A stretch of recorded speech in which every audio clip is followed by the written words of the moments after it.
এই অনেকদিন ধরেই তোমাদের একটা কথা বলবো ভাবছিলাম। আগে কি মহারাজ? মন্ত্রী আর গোপালের মধ্যে কে বেশি ভালো সেটা পরীক্ষা নেওয়ার পরিকল্পনা করেছি, এবং যে এই পরীক্ষায় সফল হবে তাকে আমি পুরস্কার দেব। এ তো বেশ শুভ সংবাদ। এই পুরস্কার সেই ব্যক্তি পাবে যে ভালো কাজ করবে, ভালো চিন্তার মাধ্যমে বাকি মানুষদের কাছে এক অনুপ্রেরণার উদাহরণ হবে। বাহ, বাহ, সাধু সাধু, খুব ভালো প্রস্তাব মহারাজ। ভালো না ছাই, এটা কোনো পুরস্কার নয়। ছে, ভালো কাজ করার কি আর চারটিখানি কথা? মহারাজ, একটা অনুরোধ ছিল। তোমার আবার কি অনুরোধ? বলছিলাম এখন আমাকে একটু বেরোতে হবে। আসলে আজ আমার নাতি নাতনিদের দল বাড়ি আসবে অনেক দিন পর, তাই ওই আর কি একটু গল্প আড্ডা খাওয়া দাওয়ার ব্যাপার আছে, এই আর কি। কোথাকার কোন রাজা এলো আমার? যখন ইচ্ছে আসবে, যখন ইচ্ছে যাবে, আর সেগুলো নাকি আমাদের মেনেও নিতে হবে। উফ, মন্ত্রী, এই হিংসুটে পানাগুলো কবে বন্ধ হবে তোমার বলো তো? তুমি যাও তো গোপাল। মানুষের ভালোবাসা পাওয়া, জনপ্রিয় হওয়া এত সহজ নয়। অনেক ধন্যবাদ মহারাজ। আমার তো বেশ গর্ব হয় তোমার জন্য, আর আমি চাই যে গোপাল আরো ভালো কাজ করে সেরা নাগরিক সম্মান পেয়ে এই কৃষ্ণনগরের মুখ আরো উজ্জ্বল করুক। নিশ্চয়ই মহারাজ, চেষ্টা করব। তবে পুরস্কারের কথা ভেবে আমি কোনোদিন কাজ করি না মহারাজ। যেটা আমার ঠিক মনে হয় তাই করি। এবার আমায় অনুমতি দিন, আমি আসি। হুম, বেশ বেশ, যাও যাও।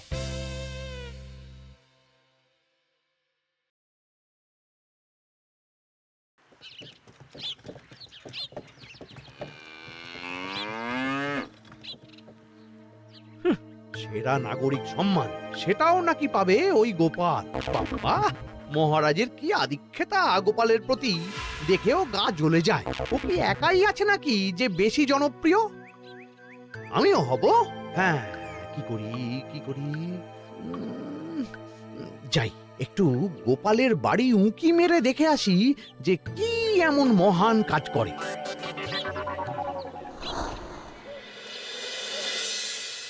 ও দিদা, শরবতটা দারুণ হয়েছে গো। হ্যাঁ, প্রাণটা জুড়িয়ে গেল। আর একটু খাবি নাকি তোরা? না না গিন্নি, বেশি শরবত খেলে বাকি কিছু আর খেতে পারবো না। তুমি বরং ওই তরমুজ, জাম, যা যা ফল এনেছি সব এনে দাও। আচ্ছা আচ্ছা, সেই ভালো। উফ, আজকের দিনটা পুরো জমে গেল। মানে কোনো তুলনা হয় না। সে আর বলতে, গোপাল দাদুর জায়গা কেউ কোনোদিনও নিতে পারবে না। কয়জন দাদুকে দেখেছে ওরা জীবনে? এসব তো আমিও খাওয়াতে পারি। বেশি বাড়াবাড়ি। এই নে সোনারা আমার, তোদের জন্যই তো তোদের দাদু এসব এনেছে। হ্যাঁ, এই তোরা খা, কেমন? লজ্জা করিস না কিন্তু। সে আর বলতে, ও দাদু, তুমি এবার পরের গল্পটা বলো তো।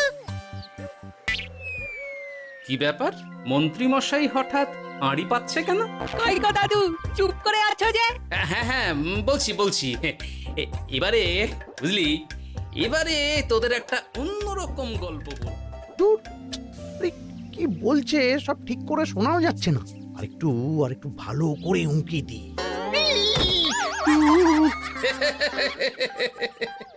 কি মন্ত্রী মশাই, ধরা পড়ে গেলেন তো? ওই জন্যই বলে অতি কৌতূহল ভালো নয়। কিসের কিসের কৌতূহল শুনি? কিসের কৌতূহল? তুমি কি ভাবছিলে যে আমি আড়ি পাচ্ছিলাম? মোটেই না, মোটেই না। আমি একটা দরকারি জিনিস খুঁজতে খুঁজতে ভুল করে চলে এসেছি এখানে। হ্যাঁ, আপনি কত ধরনের ভুল করতে পারেন সেসব আমার জানা আছে মন্ত্রী মশাই। এখন আমি সব আপোষ করে নিচ্ছি। এরপর এমন হবে যে লোকে তোমাকে পাপোশ করেও পুজবে না। না, কেমন যেন ঠেস মেরে কথাগুলো বলে গেলে মনে হচ্ছে। মন্ত্রী মশাই অমন করে রেগে গেলেন কেন গোপাল দাদু? আমিও তো সেটাই ভাবছি রে। যাকে সেসব বাদ দে, নে আমরা বরং গল্পে ফিরি। সেই ভালো।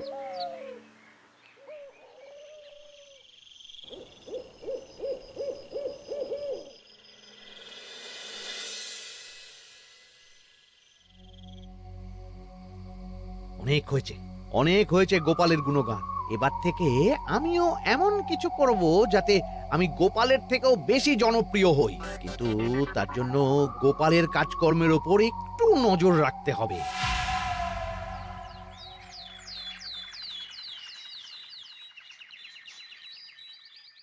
শোন বটাঘটা, কয়েকদিন তোদের গোপালের ওপর পুরো নজর রাখতে হবে। গোপাল কিভাবে কি করছে, কেমন করে করছে, সব এসে আমাকে জানাবি তোরা। আচ্ছা মন্ত্রীমশাই, চিন্তা করবেন না। একেবারে গোপালের দিন পঞ্জিকা বানিয়ে দেব আপনাকে।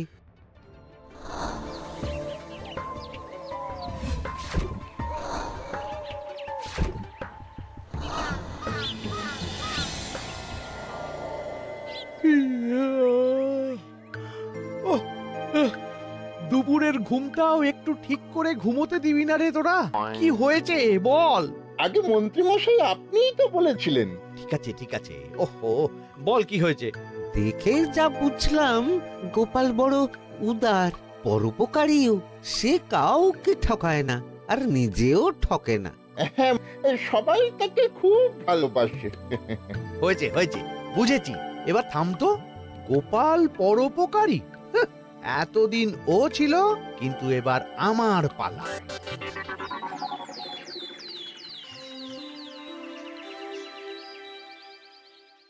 মহারাজ, আমার একটা কাজ আছে, তাই আজ একটু তাড়াতাড়ি বেরোতে হবে। দয়া করে অনুমতি দিন। তোমার আবার আজ কি কাজ আছে? কেন মহারাজ, আমার কি কোনো নিজের কাজ থাকতে পারে না? আপনার যদি আমার উপর কোনো সন্দেহ থাকে, তাহলে আপনি নজর রাখতে পারেন। আহা মন্ত্রী, আমি কি সে কথা বলেছি একবারও? তাহলে এটা যদি গোপাল বলতো, তাহলে কি আপনি ওকে এত প্রশ্ন করতেন? এর মধ্যে আবার আমি আসছি কোথা থেকে? দেখছেন তো মহারাজ, কেমন আগ বাড়িয়ে ঝগড়া করতে আসে। ওহো, ঠিক আছে ঠিক আছে, মন্ত্রী তুমি যাও। ও কি, আবার কি হলো? প্রণাম করছো কেন? ভালো কাজ শুরু করার আগে আপনার আশীর্বাদ নিয়ে নিলাম মহারাজ।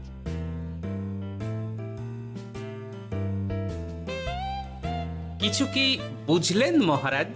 না, কি ব্যাপার বলো তো? কি সব ভালো কাজ শুরু করার কথা বললো শুধু? সেটাই তো, থেকে থেকে কি যে হয় বুঝি না।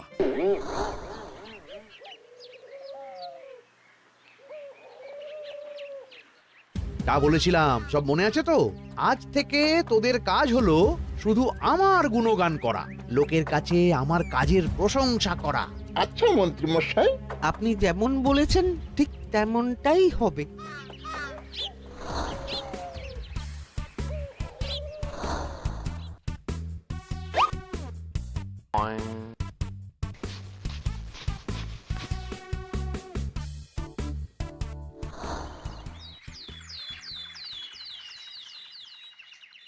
সত্যি কথা, মন্ত্রী মশাইয়ের মতো আর ভালো মানুষ হয় না। ওনার মন অনেক বড়। সে আর বলতে। বরাবরই তো খুব বড় মাপের মানুষ। আরে আরে গোপাল দাদা, আরে কোথায় চললে? এই রাজসভায়। ও মা, তাহলে তো তোমার সাথে মন্ত্রী মশাইয়েরও দেখা হবে। হবে বই কি? বাবা বাবা, তাহলে তুমি একটু ওনাকে আমার গিন্নির তরফ থেকে ধন্যবাদ জানিয়ে দিও। গতকাল উনি আমাদের অনেক সাহায্য করেছিলেন কিনা। সাহায্য? মন্ত্রী মশাই? আচ্ছা ঠিক আছে।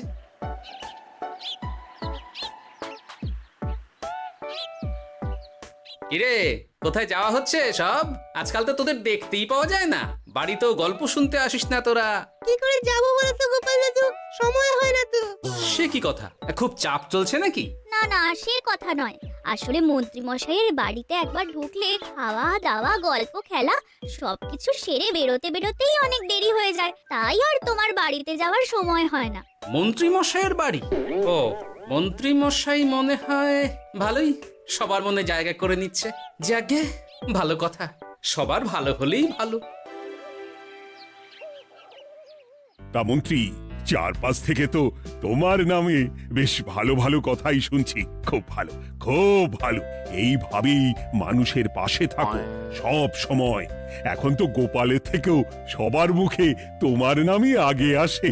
বেশ হয়েছে, এটাই তো চাইছিলাম। গোপালকে ছাপিয়ে গেল মন্ত্রীর কাজ, সকলের মুখে তাই ওর নাম আজ। ও কি গোপাল, তুমি এত চুপচাপ কেন? সবাই এখন আমায় বেশি ভালোবাসে, এতে কি তোমার কোনো অসুবিধা হচ্ছে গোপাল? অসুবিধা? কি যে বলেন মন্ত্রীমশাই, এটা তো খুব ভালো কথা। তবে কি বলুন তো, মানুষ যত তাড়াতাড়ি মাথায় তোলে, কিছু হলে ঠিক তত তাড়াতাড়ি মাথা থেকে নামিয়ে দেয়। মানে কি বলতে চাইছো? না তেমন কিছু না, ওই নিজের জায়গাটা ধরে রাখাটাই আসল। সত্যি কথা বলেছো গোপাল, এক দুদিনে রাতারাতি কিছু অর্জন করা যায় না। যাই হোক, সভা আজ এখানেই শেষ করলাম। না, এখন আর কারোরই আমাকে প্রয়োজন নেই মনে হয়।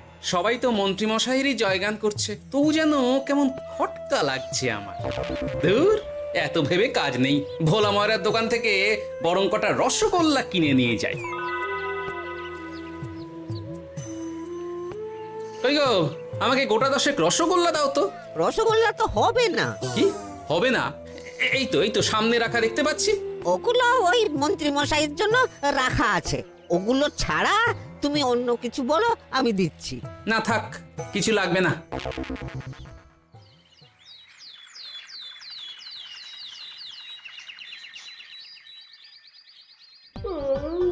ও কি গো, বলি কত বেলা হয়ে গেল, তুমি এখনো রাজসভায় গেলে না? কদিন ধরে দেখছি কিছু হয়েছে, আর তোমার রাজসভায় বলি যেতে ইচ্ছে করে না বুঝি? না না, সেরকম কোনো ব্যাপার নয় গিন্নি। আমি দেরি করে যাই কি তাড়াতাড়ি, কোনো কিছু তো আর কারো জন্য থেমে থাকে না, বলো গিন্নি? মন্ত্রীমশাই তো আছেন, তাহলেই চলবে। এ আবার কেমন কথা? কিছু না, আমি বেরোলাম।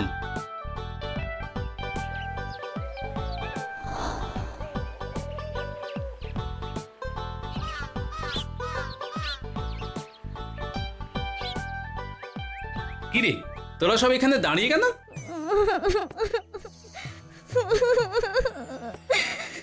আমরা সব পরীক্ষায় শূন্য পেয়েছি, তাই আমাদের শাস্তি দিয়েছে। আসলে আমরা এতদিন কোনো পড়াশোনা করিনি তো বাড়িতে, পুরো সময়টা শুধু ওই মন্ত্রীমশাইয়ের বাড়িতে মজা করে কাটিয়েছি, তাই এমন হয়েছে। তা নিজের ভুলটা যে বুঝতে পেরেছিস, এটাই অনেক। এই কারণেই বলে নিজের কাজ নিজেকেই করতে হয়, বুঝলি? এরপর মন দিয়ে পড়াশোনা করবি, সব ঠিক হয়ে যাবে।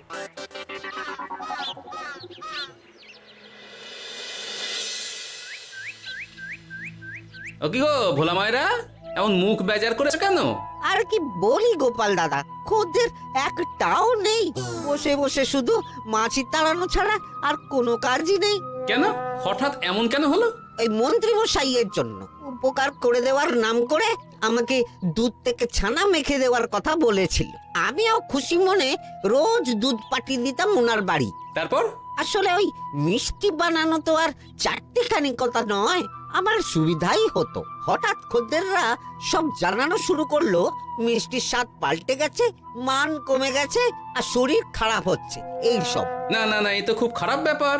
তার জন্যই তো আমি ওই মন্ত্রী মশাইকে উপকার করতে বারণ করে দিলাম। কিন্তু খদ্দেররা তো এখন আর বিশেষ করে আসতে পারছেন না। এখন তুমি ভরসা, এখন তুমি আমায় উপকার করতে পারো। হ্যাঁ বলো না, কি করতে হবে? তোমাকে তো সবাই খুব মানে। তুমি যদি ওই মিষ্টি খেয়ে সবাইকে বলো যে আমার দোকানের মিষ্টি ভালো, তাহলেই একমাত্র ওই আমার আবার বিক্রি শুরু হবে। বেশ।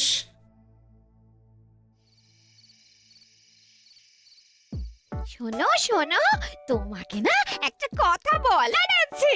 কি কথা? তুমি ভালো মানুষই করছো, তাতে তোমার লাভ, আমার কি লাভ আছে তাতে? মানে তোমার আবার কি চাই? সোনার গয়না, আমার একটা নতুন সোনার হার চাই। হ্যাঁ, না দিলে কিন্তু আমি চলে যাব।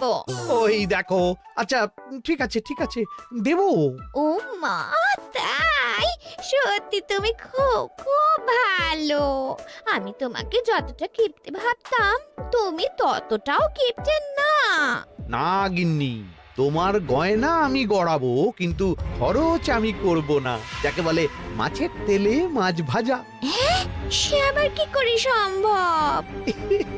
তুমি দেখোই না।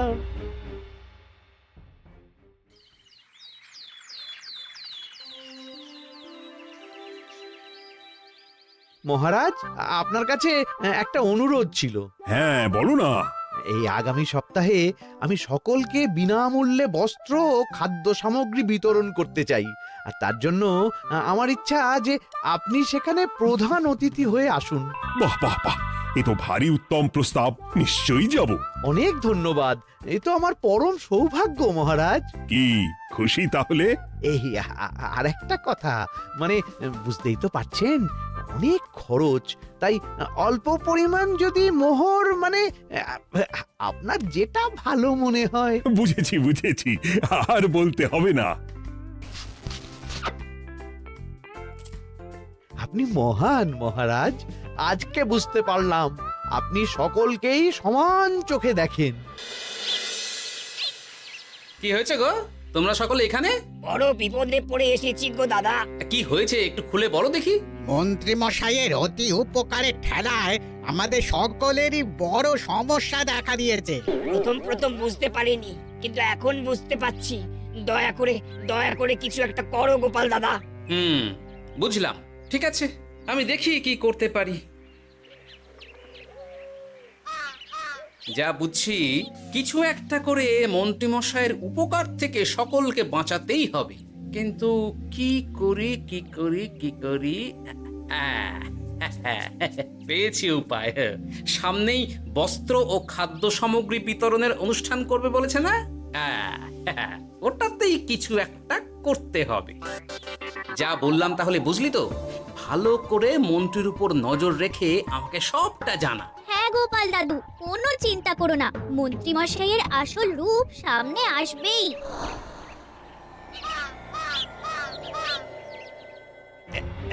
এই নে আগাম কিছু মোহর। সামনের অনুষ্ঠানের জন্য সব থেকে খারাপ মানের কাপড় ও আনাজপাতির বায়না দিয়ে আসবি। বাকি যেটুকু দাম থাকে সেটা আমি অনুষ্ঠানের দিন দিয়ে দেবো। আচ্ছা মন্ত্রী মশাই। মন্ত্রী মশাইয়ের চালাকিটা একবার দেখলি? বিতরণের নাম করে সব খারাপ জিনিসগুলো বিতরণ করার তালে আছে। খুব ভালো কাজ করেছিস। এখন বরং তোরা যা, আমাকে একটু বেরোতে হবে, বুঝলি? আচ্ছা দাদু।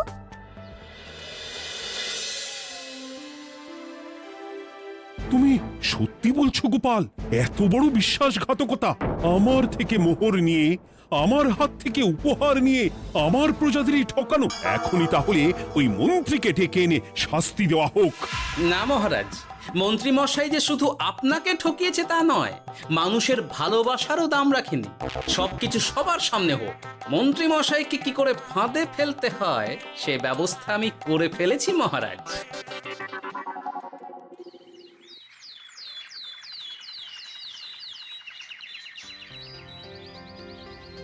যাক বাবা, এই সুযোগে প্রচুর মোহর হাতে চলে এলো।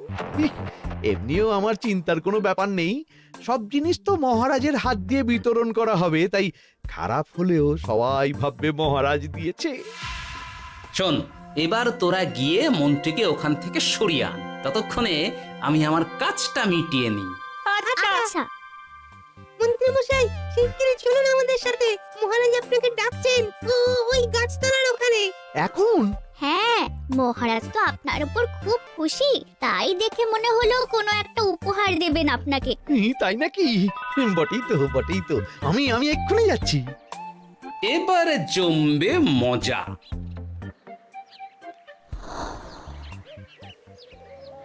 কই দেখি কেউ তো কোথাও নেই।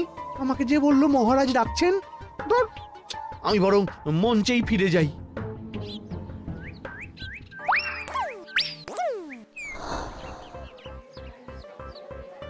মন্ত্রী মশাই, আমরা চলে এসেছি।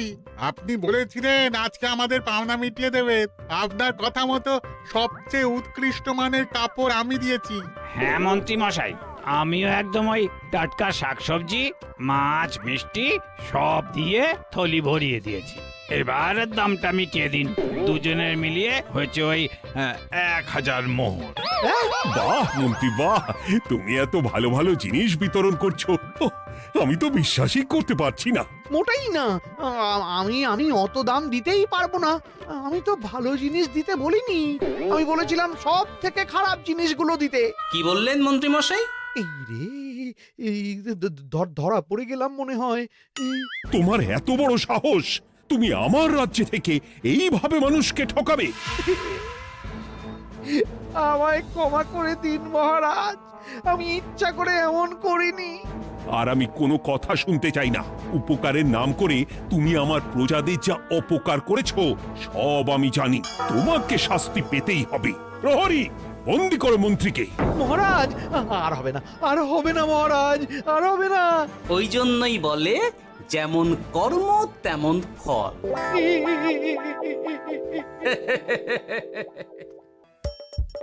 হাসির রাজা, জ্ঞানের রাজা, রসিক রাজা।